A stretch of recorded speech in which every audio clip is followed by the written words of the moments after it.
Vez e voz. Oferecimento Morílio Imóveis, em Santos e Mongaguá. A sua melhor opção no litoral paulista. E Chefs On Gastronomia, delivery e buffet. E sua festa ao melhor estilo.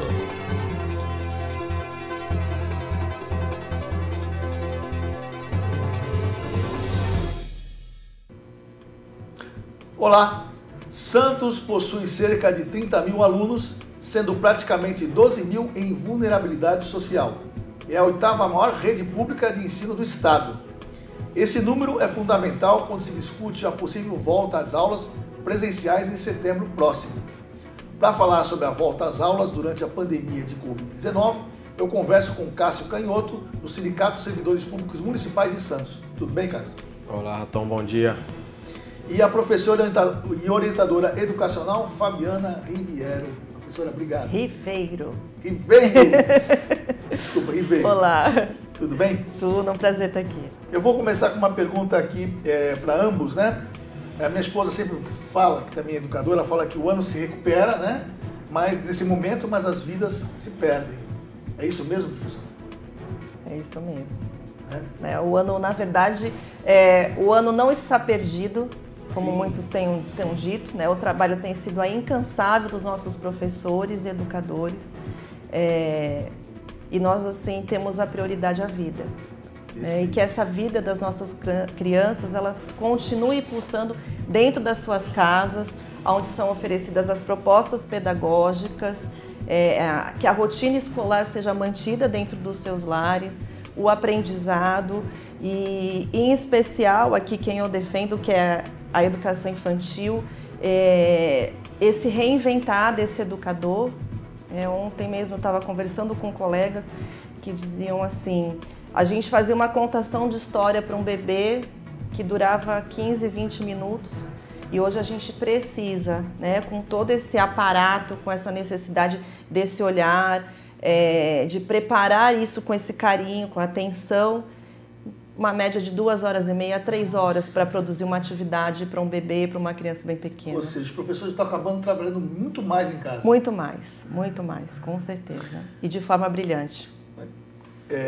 Cássio, o prefeito anunciou que 80% dos pais não querem voltar. Parece que você tem números surpreendentes sobre isso, né? Então, essa consulta do prefeito, né? Eu estava ouvindo ela falar a tua primeira pergunta. Sim. É claro que a ausência das aulas presenciais, ela prejudica uma série de conteúdos. Você não consegue trabalhar conteúdos que você só trabalharia presencialmente, né? Mas aí tem o direito à educação e o direito à vida, né? E a gente precisa fazer escolhas quando se fala num índice extremo de mortalidade provocado pela Covid. É uma escolha que o prefeito vai precisar fazer, é uma escolha que os educadores vão precisar fazer, que as comunidades escolares vão precisar fazer. Então, é assim, um dos primeiros mandamentos da política é escutar as pessoas, né? Exato. E que bom que o prefeito se dispôs a escutar as pessoas. Mas, nesse momento, essa escuta, ela me parece ter um tom muito mais eleitoreiro, né, do que qualquer outra coisa, né? Porque não adianta a gente escutar um senso comum que muitas vezes é desinformado, ou se move pelo medo, ou por uma propaganda ideológica, né? Nós temos hoje uma cidade que não tem as informações necessárias e não se veicula as informações necessárias ou com a intensidade que se deveria veicular. A própria Prefeitura de Santos, ela tem lá o site que fala do coronavírus, que fala dos aspectos da doença, do desenvolvimento da doença na cidade, mas o principal índice, que é o índice de mortalidade, né, porque na política para a infância, a primeira política para a infância, ela é a política de mortalidade. Você precisa que as crianças, elas nasçam e elas continuem vivas. Sim. Então você tem que reduzir a mortalidade infantil. Sim. Então, os dados que a Prefeitura de Santos demonstra é um alto número de UTIs, principalmente privados, né, e públicos, Santos tem. Havia prefeituras que não tinham nem covas para enterrar os seus mortos. Santos tem cemitérios, tem UTIs e tem leitos para internação. O fato é que Santos, desde o início da pandemia até aqui, não conseguiu combater a mortalidade, que é o centro. E vem respeitando ao longo desse tempo, passando de fase vermelha para fase laranja, para fase amarela. Ontem o prefeito deu uma entrevista dizendo que Santos está mais próximo da fase laranja do que da fase verde, né? Eu diria que Santos deveria estar na fase vermelha. Porque essa classificação que vem do governo do estado, ela é extremamente frouxa e permissiva. E vem permitindo na cidade e permitindo com a chancela do prefeito municipal, porque o prefeito não precisaria seguir essa classificação do governador do estado. Ele tem autonomia para, se o Dória abrir as escolas de São Paulo, ele dizer, aqui não. Porque eu tenho uma cidade com uma alta densidade demográfica, com elevadíssimo número de idosos e com índices de mortalidade maiores do que o mundo, do que o Brasil, do que o estado de São Paulo, do que o município de São Paulo. Se você pegar Santos e o índice de mortalidade, ela quase que empata com Cubatão, como as piores da Baixada, e o índice de mortalidade ele é diferente do índice de letalidade. O que é o índice de mortalidade? É o número de mortos por habitante. Quando você compara a cidade de Santos com as outras cidades que têm em torno de 430 mil habitantes, o índice de mortalidade de Santos é elevadíssimo. Eu não sabia disso, cara. Isso é uma informação... Essa informação ela é fundamental e você, como jornalista, não tem acesso a ela porque é muito difícil ter acesso. O último dado publicado na imprensa aberta sobre isso, foi de início de julho, que dizia que Cubatão em primeiro e Santos em segundo, e a mortalidade só vem crescendo. Portanto, para concluir, esses 80% de pais, que bom que 80% de pais, mesmo com toda a propaganda ideológica, com todas as cortinas de fumaça dos protocolos do Dória, né, e da política completamente ineficiente, tanto na educação quanto na saúde do Paulo Alexandre, conseguiram enxergar isso. Ontem nós tivemos uma assembleia dos servidores, dos trabalhadores da educação, que não foram em nenhum momento solicitados ou perguntados. Né? Isso também que eu ia perguntar, né? 100% dos trabalhadores ontem em assembleia definiram que as condições para retornar às aulas presenciais são as de imunização vacinal. Enquanto trabalhadores, crianças e jovens alunos e trabalhadores da educação e seus pais e responsáveis não estiverem imunizados, não é hora de voltar. O que a gente vê na crescente vermelho, laranja, amarelo, é um aumento de contaminações e mortes. A média móvel de Santos ela é elevadíssima em contaminações e mortes. É isso que a gente está vendo. O índice de mortalidade que eu te falei, 14/6, a última atualização no site da Prefeitura de Santos. A gente acompanha a Fundação SEAD. Sim. Cerca de a cada 4 pessoas de 60 anos ou mais que pega Covid em Santos, uma morre. Então, esse assunto não tinha nem que estar sendo discutido, Ratão. É um absurdo discutir a reabertura das escolas. O que a gente tinha que estar fazendo é ampliar a quarentena nesse município. Perfeito. Professora, a internet, a gente sabe que eu vejo em outras cidades, Santos não deve ser diferente, muitas crianças, principalmente em vulnerabilidade social, elas têm muita dificuldade de ter acesso à internet para ter essas aulas online, né? Não tem uma internet rápida, os pais não podem comprar, enfim, a gente sabe da realidade das crianças, né? A senhora sabe muito mais que todo mundo aqui. Mas isso não está atrapalhando um pouco? Como é que está sendo feito isso? Né? Não deveria já o governo fazer aproveitar esse momento para fornecer essa internet rápida, dar um jeito de resolver essa questão? Primeiro eu digo que a gente não estava preparado para isso. Sim. Né? Talvez a importância de estarmos preparados o dia que formos voltar, mas não estávamos preparados para o dia que tivemos que parar. Né? A gente tem aí uma participação até surpreendente.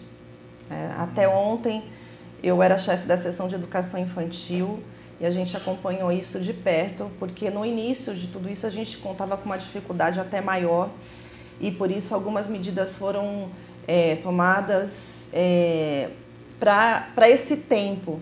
Né? O tempo, eu digo que o tempo pedagógico ele não é mais o tempo pandêmico. Isso tem que ser pensado por toda essa questão de vulnerabilidade.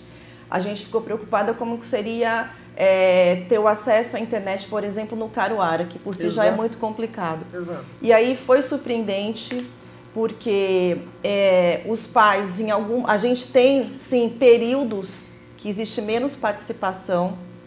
Né? Falo de novo, a educação infantil ela acaba sendo prejudicada porque os pais acabam valorizando o conteúdo, a lição, e aí priorizam aquela internet que tem para o filho mais velho, vamos dizer assim. Por isso que falo novamente, as escolas estão aí se desdobrando para atender essas famílias. Então a gente tem devolutivas, por exemplo, que chegam na rede social da escola num sábado, 5 horas da tarde. tá? E depois toda essa devolutiva é preparada. A gente tem uma adesão bastante grande. Foi entregue material impresso, desde os berçários até a EJA, também para suprir essa necessidade. E com certeza para o próximo ano uma adequação curricular será necessária, né? Como a gente falou no início, porque temos que preservar a vida. Sim, né? sim. E nem por isso as crianças não estão aprendendo. A gente tem uma líder nossa, que é professora Rita Coelho, que ela é representante do Fórum Mineiro de Educação Infantil, e a gente fez vários estudos com ela, e ela sempre diz isso: as crianças estão vivendo, e é isso que nós temos que preservar. Essa vida lá dentro, que ela pulsa, e que eles possam ali estar vivendo as experiências propostas, desenvolvendo tudo isso, e também se prevenindo. Que esse eu acho que é o nosso também, o outro desafio. O Carlos colocou da questão da pesquisa. Eu, na verdade, junto à minha equipe, fui solicitada para a pesquisa exclusiva da primeiríssima infância, porque nós temos uma preocupação muito grande, inclusive com os protocolos que são exigidos para o atendimento a bebês. A gente tem, por exemplo, aí que crianças menores de 1 ano não poderiam voltar de forma alguma. Sim. A gente tem a situação de crianças menores de 2 anos que não podem usar máscara. Como é que a gente vai lidar com isso? Nossa, é muita então, coisa que tem que muito ser complexo, muito complexo. A gente ficou contente com essa resposta. A gente acredita, assim, que isso seja uma representatividade para essa decisão do governo, que eles realmente sejam ouvidos. Foram mais de 8.000 famílias que responderam aos questionários da educação, da rede direta, das nossas unidades municipais, e cerca de 2.000 da rede subvencionada. Então, a gente acredita numa representatividade aí das famílias, desse interesse, da preocupação. E ontem eu já recebi a notícia que os professores e funcionários também serão ouvidos numa pesquisa muito próxima a essa, onde as famílias foram consultadas, e a gente espera novamente que isso seja base para uma decisão consciente. Perfeito. Com certeza Cássio, será. Eu vou te perguntar uma coisa que eu fiz um programa recente, vai para o ar, né? Logo, é sobre prioridades públicas. E eu queria te fazer uma pergunta, você que é um cara que conhece de administração pública com poucos na cidade aí, não seria a hora de aproveitar essa pandemia, que é uma coisa ruim, começar a gente rever essas prioridades? Ou seja, vou ser bem claro com você. Você toma delas agora. Pensar menos em obras e mais em pessoas, né? Ou seja, transformar. Por que essas crianças, esses pais, essas famílias não têm uma internet rápida, não têm um equipamento, não se foi pensado... Tudo bem, nunca é tarde nós pensar nisso, né? Sim. Mas na hora de até funcionários públicos, né? Sim. Serem mais bem tratados nessa área, né? Terem equipamentos à altura para poder desenvolver trabalho numa hora em casa, enfim. Como é que você avalia isso? É assim, tem um filósofo italiano, que é o Antonio Gramsci, que ele dizia que as pessoas precisam ser educadas, e ele, inclusive, quem é educador conhece bem, lê filosofia da educação, e o Gramsci está sempre presente. As pessoas têm que ser educadas para governar. Todas as pessoas. Sim. Todas. E as pessoas não conseguem governar se elas não conhecerem a realidade. Bom, isso é o que a gente espera sempre. Né? Ou seja, é a partir da realidade que você pode elaborar um plano de ação, um plano de governo. Se você não conhece a realidade, você não tem o que fazer. Né? Você faz um voo cego. Né? Então, assim, ok, precisamos conhecer a realidade. Será que as pessoas conhecem a realidade? Será que as pessoas conhecem os dados científicos, os indicadores econômicos, de desenvolvimento social, de desenvolvimento humano? Não, as pessoas não conhecem esses índices. Né? E existem, além das pessoas não conhecerem, infelizmente nós temos um sistema público de educação, isso não é só em Santos, isso é em geral, é no país. E aqui em Santos tem uma máxima que o pessoal fala, tem um livro que fala mentiras que parecem verdades, né? Que Santos é uma cidade educadora. Santos definitivamente, desde que eu entrei na Prefeitura de Santos em 2006, Santos é uma cidade educadora, era o slogan já do governo do Papa e agora permanece. Santos definitivamente não é uma cidade educadora e está muito longe de ser uma cidade educadora. Ontem, em assembleia com os trabalhadores da educação, a gente reativou um movimento, inclusive que Fabiana participou em 2011, que é o Santos Merece Outra Educação. Tem um site, a fanpage e tudo mais, é importante que as pessoas saibam. E lançamos um manifesto, agora segunda-feira vamos entregar no Paço Municipal à tarde, é importante que a imprensa cubra. Sim. Sobre o estado de coisas da pandemia e contra o retorno das aulas presenciais nesse momento. E esse movimento ele é muito mais amplo. Ele busca pegar todas as questões da educação, seja do imediato, do chão da escola e da categoria, isso é importante. E as questões gerais. Você citou um exemplo clássico, né? Poxa, as crianças não têm acesso às tecnologias da informação. Uma cidade educadora, as crianças necessariamente, todo aluno de uma cidade educadora precisa ter acesso às tecnologias da informação. Nós estamos em 2020. Exatamente. Né? Como é que nós queremos reindustrializar o Brasil, que é um país que vem se desindustrializando, se transformando cada vez mais num exportador de commodities? Ou seja, estamos voltando ao que nós éramos no início do século retrasado. Passado, aliás, porque o retrasado a gente nem isso era. E nós queremos industrializar o Brasil, queremos desenvolver tecnologia de ponta, nós queremos um aluno e um cidadão crítico e consciente da sua realidade. Como é que eu faço isso se eu não dou acesso às tecnologias da informação? Se ele não tem internet em casa, né? Então, isso é um esforço do poder público, mas é de um poder público que coloca o homem e as pessoas no centro. E hoje, o que motiva as decisões do poder público não é a felicidade humana, não é o desenvolvimento humano. O que motiva, infelizmente, o prefeito de Santos e outros prefeitos que estão aí, o governador, são os interesses da classe patronal, dos empresários, dos grandes empresários, dos banqueiros, né? Por que Santos se acostumou com o novo normal, que é a mortalidade de 3 a 4 pessoas por dia? Isso não acontecia antes da pandemia, né? Ou seja, o poder público faz com que os cidadãos desinformados se acostumem com o novo normal. Ontem nós tivemos registrados 5 mortes em Santos. Anteontem, 14 mortes em Santos. Em 2 dias, 19 registros de morte em Santos. Meu Deus do céu. Em 2 dias, né? Nós estamos com 522 mortos em Santos. Uma taxa elevadíssima de mortalidade, se comparável a todas as cidades do mundo que têm o mesmo número de habitantes que a gente. E o que o prefeito está fazendo para conter a mortalidade numa cidade? Nós deveríamos ter 3, 4 vezes mais preocupação com a mortalidade numa cidade densa, né? A densidade demográfica de 39 km², com 430 mil habitantes. Poucos de nós moram na área continental, né? E nós temos um alto índice de mortalidade de idosos. Fundação SEAD, a gente abre agora. Das pessoas com mais de 90 anos contaminadas, 44% morreu em Santos, né? Das pessoas de 60 a 90 anos, a cada 4, uma morre. Nós estamos matando os nossos pais, os nossos avós, os nossos bisavós. É isso que a cidade está fazendo. Nós estamos deixando essas gerações que nos ensinaram tanto morrer. E aí a gente volta a falar em educação. Quem que mais ensina a gente? Fabiana sabe disso. São os mais velhos. Nós dependemos das gerações anteriores para os processos de aprendizagem, tanto na escola quanto em casa. Nós estamos matando uma geração, né? E a cidade vivendo o novo normal, como se isso fosse natural. Isso não é natural, isso é histórico. E é de uma sociedade em que o lucro está acima da vida. Se preocupando em se posso ir à praia ou não. Não é? Não é uma coisa engraçada isso? E a gente estava até conversando, né, Cássio? Assim, isso é uma questão que eu digo, não é nem que Santos mereça, eu acho que o Brasil merece uma educação diferente. Sim, com certeza. Com certeza. Né? O Brasil merece, a gente vê a cada dia o desmantelar de tudo isso, o quanto é difícil gerenciar, às vezes, nos pequenos territórios. A gente vê essa história aí que vão agora taxar os livros, né?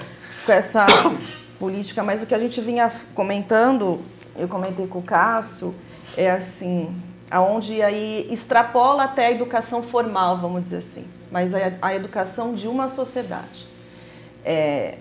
A mesma família que se preocupa com a volta às aulas, né?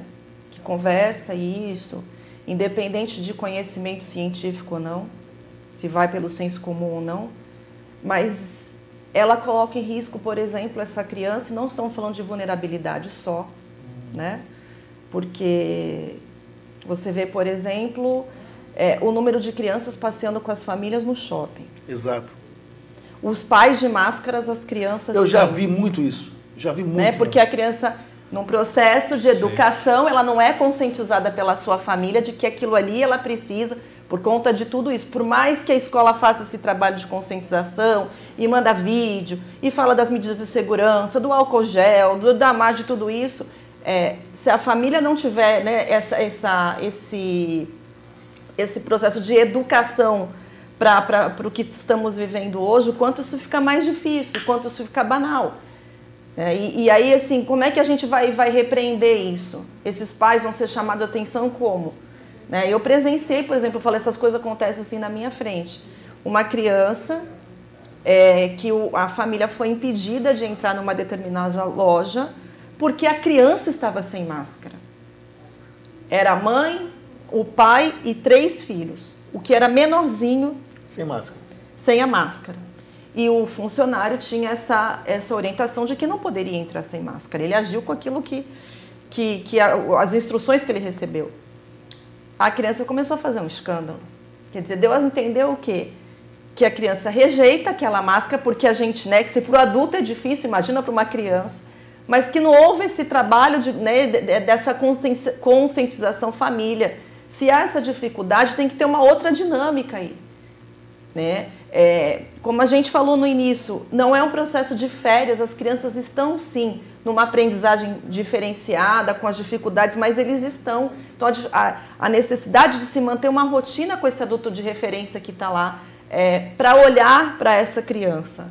A gente vê uma invisibilidade da infância aí também nesse processo, porque estão lá, põe na frente da televisão, ou a própria questão do conscientiza da máscara, eles precisam ser olhados. Né? Cássio e professora, o que seria uma volta segura? A volta segura... Primeiro fazer uma testagem sistemática, quando chegar a vacina, enfim, tudo isso, seria isso? Você tocou no ponto central, né? Ontem, na Assembleia dos Trabalhadores, nós chegamos a essa conclusão e esse manifesto, ele termina dizendo isso, né? Que é o retorno só com vacina. Sim. Ou seja, nós temos uma pandemia que não tem cura, não tem remédio, portanto, as pessoas que se contagiam, principalmente aqueles com 60 anos a mais, inclusive as crianças. Nós tivemos morte de criança com menos de 9 anos em Santos. Sim. De criança, aliás. Né? Todo mundo com menos de 9 anos é criança. De 0 a 19 anos, 7,6% dos contágios das pessoas que já foram contaminadas. Ou seja, o coronavírus, ele atinge, sim, as pessoas de 0 a 19 anos. E esses dados, eles são da Fundação SEAD, eles são aqueles dados em que foi identificado o coronavírus. Existem vários assintomáticos de 0 a 19 anos que não foram sequer identificados. Né? E tem registro de morte de criança em Santos. Você imagina, colocar as crianças agora para dentro da escola, você vai aumentar a transmissibilidade, o contágio, e você tem um risco de morte iminente das crianças. E aí você diz, a criança ela pode estar hospedando o vírus, ela pode levar, né, e ela vai levar para casa e vai contaminar suas famílias, e vai contaminar seus pais, e assim vai. Né? Então, nós não temos nenhuma segurança em nenhum parâmetro que tem sido estabelecido dos tais protocolos. Poxa, até 2 anos não pode voltar, mas fulano pode. Tá. Não há como ter segurança. A gente conversou com vários especialistas em educação e em saúde.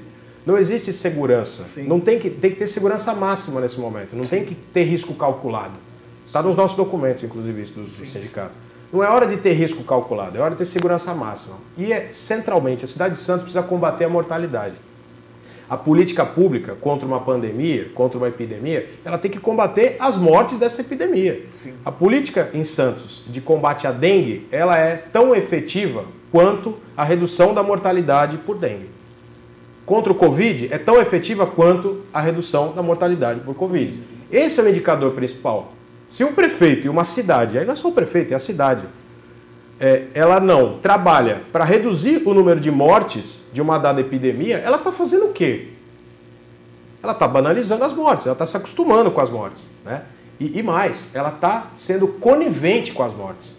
Ela está matando. Então, cada ação que a gente faça que não seja para reduzir o número de mortalidade, fala assim, essa ação vai ter um potencial de redução da mortalidade. Então nós vamos fazer. essa ação tem um potencial de aumento da mortalidade. Então não vamos fazer. Entendi. É simples. Então assim, se você reabrir, você vai matar mais gente, contaminar mais gente. Então não reabre, meu camarada. E pelo contrário, prefeito e cidade, nós temos a obrigação de reduzir a mortalidade. Quais são os próximos passos para ampliar a quarentena? Porque é isso que tinha que ser discutido em Santos. O prefeito falou isso ontem, né? Que nós estamos mais perto do laranja, de voltar para o laranja do que chegar no verde. Sim. Na entrevista para a TV Santa Cecília. Sim. O prefeito já podia ter colocado a cidade no laranja, ele não precisa esperar o Dória. Exato. O prefeito podia ter colocado a cidade no vermelho, ele não precisa esperar o Dória. Mas tem pressão de alguns patrões aqui na cidade, e não é dos trabalhadores, dos patrões, de manter o comércio aberto e do novo normal, de banalizar as vidas, infelizmente, em troca do lucro. É hora da gente, para concluir, o 1 trilhão e 200 milhões que o Bolsonaro colocou na conta dos banqueiros no Brasil, tinha que ir diretamente para a conta dos trabalhadores em quarentena, inclusive das pequenas empresas. Sim. São 716 mil pequenas e médias empresas que fecharam no Brasil, já na pandemia. 716 mil. Nossa, onde estão os donos dessas empresas que não estão cobrando uma indenização do governo federal? Porque é isso que eles deviam fazer. Não era cobrar dos prefeitos para colocar o filho dele e a mãe dele em risco. Esse povo que fazia a carreata da morte, ele estava colocando o filho dele e a mãe dele em risco. E ele próprio. E ele tinha que cobrar de um governo federal riquíssimo. O Brasil tem 4 trilhões no Banco Central. Poderia bancar para os pequenos empresários e para a classe trabalhadora 3 anos de quarentena. Atitude de no governo. mínimo. Atitude de governo. Eu acho que vale dizer também, não só a questão da mortalidade, mas quando a pandemia chega ao Brasil, começam a aparecer algumas características da doença diferentes nas crianças, que não apareceram na Europa, né, até por conta da faixa etária que se tem nesses lugares, né? E aí eu trago dados aqui, a gente se baseia muito para estudos, numa fundação que a gente acha séria, é uma fundação que tem um trabalho de pesquisa com a primeira e primeiríssima infância, que é a Fundação Maria Cecília Souto Vidigal. E nesse documento que a gente tem, que a Secretaria tem estudado, né, com as orientações e protocolos, a gente tem aqui uma informação com base em 20 de maio, que foi da preparação desse documento. Mais de 7 mil crianças foram hospitalizadas, tá? Na faixa etária de 1 a 5 anos, que a gente está falando é da primeira infância, tá? E mais de quase 7 mil também entre os jovens e adolescentes, crianças e adolescentes, e que desenvolveram a síndrome respiratória aguda, grave. Quer dizer, não é só além da mortalidade, mas são as sequelas que essa doença pode deixar na marca da infância, aí, né? E sem dados de pesquisa, porque também chega com a pandemia como uma novidade, porque os países onde a pandemia chegou primeiro não apareceram, né? Eles começaram a descobrir alguma coisa muito próxima à síndrome de Kawasaki, e aí foram descobrir que, na verdade, era essa síndrome respiratória aguda grave, tá? Que com a pandemia aumentou em 10 vezes esse diagnóstico a nível de Brasil. Impressionante. Eu vou perguntar uma coisa muito simples, eu quero que você responda muito rápido, está quase no final do programa. A partir dessa pandemia, vai precisar mudar prédios das escolas, né? Pode acontecer outras pandemias, né? Mudar prédios, estrutura, serem mais arejados, proporcionar mais distanciamento, enfim. E se funcionários e professores estão que ser treinados também para uma possibilidade de uma outra situação dessa, estarem mais preparados, como nós falamos, né? Não pegar ninguém de surpresa, é isso? Sim. Tem que fazer isso, agora tem que ver como fazer isso. Exato, né? São algumas coisas que são importantes, né? Para tornar Santos uma cidade educadora e para a gente estar mais preparado. Nós precisamos reduzir o número de alunos por turma. Isso. Isso é fundamental, porque aí você já teria um maior espaçamento e um maior espaço físico para as crianças. E nós precisamos, e não é só de Santos, não. Né? Sim. Santos tem escolas novíssimas agora, como essa escola que o prefeito nomeou com o nome do pai dele, que já tem problemas estruturais. Ela já foi fundada com problema. Por quê? E não é só essa, não. Eu estou citando só um exemplo, tem outras, né? Que passa um ano já está chovendo dentro, está tudo inundado. Tem umas 3 ou 4 escolas aí nessa situação. E a inundação é um problema hidráulico e tal, né? O problema do telhado, o pessoal faz telhado que parece piscina e não com telha. E aí é obra mal feita. Agora, o planejamento da construção de uma escola, para mim isso é fundamental, é o que está no centro, precisa ser feito por pedagogos. Pois é. É parte do projeto político-pedagógico de uma escola a estrutura física, o espaço. Os pedagogos não são sequer chamados para discutir a construção das escolas. Fica na mão, na mesa do prefeito e na mesa de um arquiteto de confiança dele ou da empresa amiga de confiança que vai fazer a obra. Né? Ou seja, são negociatas que constroem escolas no nosso município e na maioria do Brasil. Isso tem que mudar. Você tem que chamar os educadores que são daquela comunidade escolar e os pais, e eles têm que montar um projeto. Eles têm que montar o projeto. O prefeito tem que executar o projeto.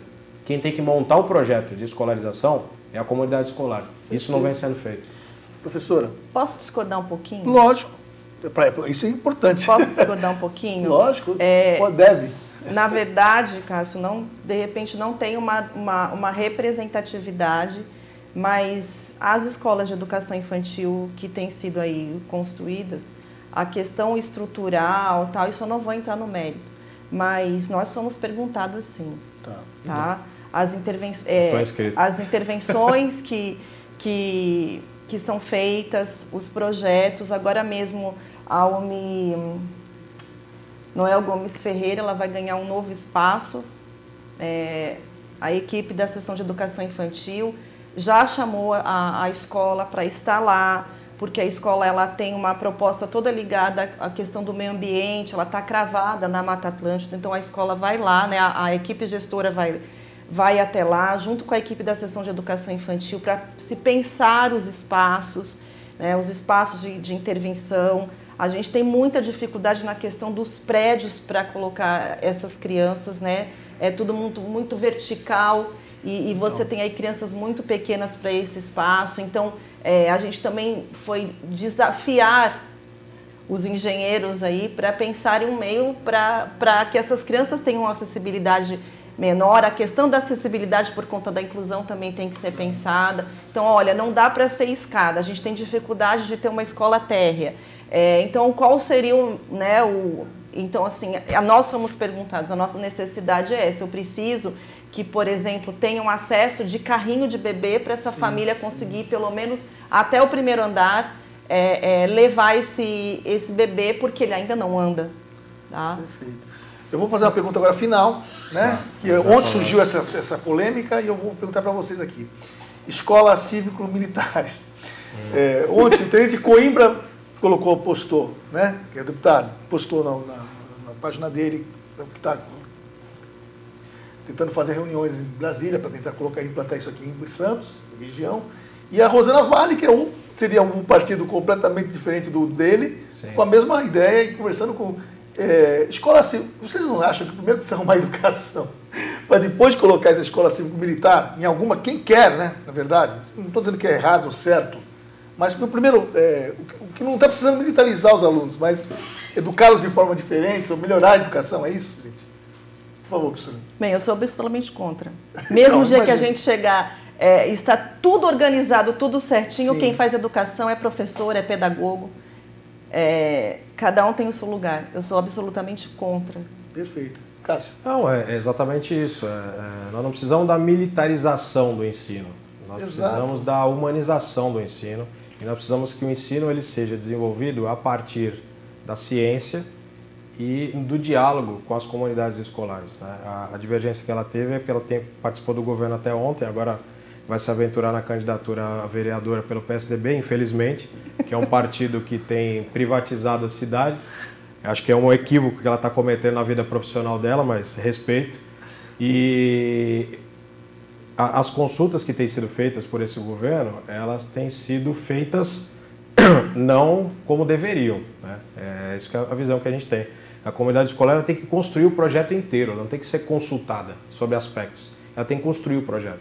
Sim. E aí sim, a partir do projeto construído, o governo, que é o executivo, tem que desenvolver. Então eu entendo o que ela disse. O governo, ele por vezes consulta em alguns aspectos, vários erros têm acontecido, A gente podia, inclusive, ir junto, é que você agora saiu do governo, a gente podia visitar a escola do pai do Paulo, do nome do pai do Paulo Alexandre. Essa semana eu iria junto contigo para te mostrar, a gente fotografaria e traria para o Raton aqui, os erros de projeto. E a gente pode fazer isso. E precisa ser mais debatido, né? São as comunidades que têm que debater. Esse projeto da militarização, que a Fabiana corretamente é contra, e eu concordo que ela seja, e eu também sou, ele está vindo de cima para baixo. Ele não emana da comunidade escolar. É isso que eu ia perguntar. Foi feita uma consulta, né? E assim, ele não é debatido de forma científica. Esse é o problema. E ele está muito ligado à questão de achar que a escola, que a gente busca, essa escola humanizadora, ela é a escola da baderna. Está ligado a isso. Né? Que assim, a escola militar, ela vem para resolver o problema da indisciplina. Isso, exato. E não tem nada a ver uma coisa com a outra. Porque você pode ter uma escola humana, uma escola construída, pensada pela comunidade escolar, com tudo isso, e ela ter a disciplina. Agora, põe-se em questão que disciplina que vai se exigir. Né? Do aluno que não pode falar, da possibilidade de escolhas, de construção, de grêmios aí ativos, de jovens que vão ter divergências nessas opiniões para você poder construir esse cidadão que possa saber debater, conversar, aceitar as críticas. Para mim está muito ligado a isso. Né? Esse senso comum vai ser levado, olha, a escola, né? A gente vê quando colocam uma escola e a outra. Olha, a escola militar é assim, todo mundo bonitinho, organizadinho, a fila... A gente não anda em fila, a gente caminha lado a lado porque caminhamos juntos, né? Não tem necessidade de fila para dizer que é uma disciplina. E aí põe essas imagens, cria-se esse estereótipo de que a escola militar vem para resolver o problema da indisciplina da escola, seja pública ou até particular, né? Porque a indisciplina é discutida em todos os âmbitos. Bom, acreditaram-se em uma madeira de piroca e kit gay, né? Então, a partir desse momento, a partir disso... Né, que eu falei, é tão óbvio que na época eu falei assim, não é possível que durante isso existia nas escolas e os pais nunca viram, nenhum professor falou, sabe, e acreditaram nisso, né? Então assim, eu já perdi a esperança. Bom, obrigado Cássio, obrigado Fabiana, tá? pela participação de vocês, foi muito legal esse papo, foi importante, né? Mostrou coisas que eu nem imaginava que estavam acontecendo, isso é legal, isso me surpreendeu. Eu termino o programa com a seguinte frase: ainda que desejem bons professores para seus filhos, poucos pais desejam que seus filhos sejam professores. Isso nos mostra o reconhecimento que o trabalho de educar é duro, difícil e necessário. A frase de Paulo Freire. O Vez e Voz fica por aqui. Curta, compartilha, www.diariodolitoral.com.br, pelo Facebook, Instagram e redes sociais. Mande sugestão de pauta, entrevistado pelo 991467060. Até a próxima sexta. Tchau.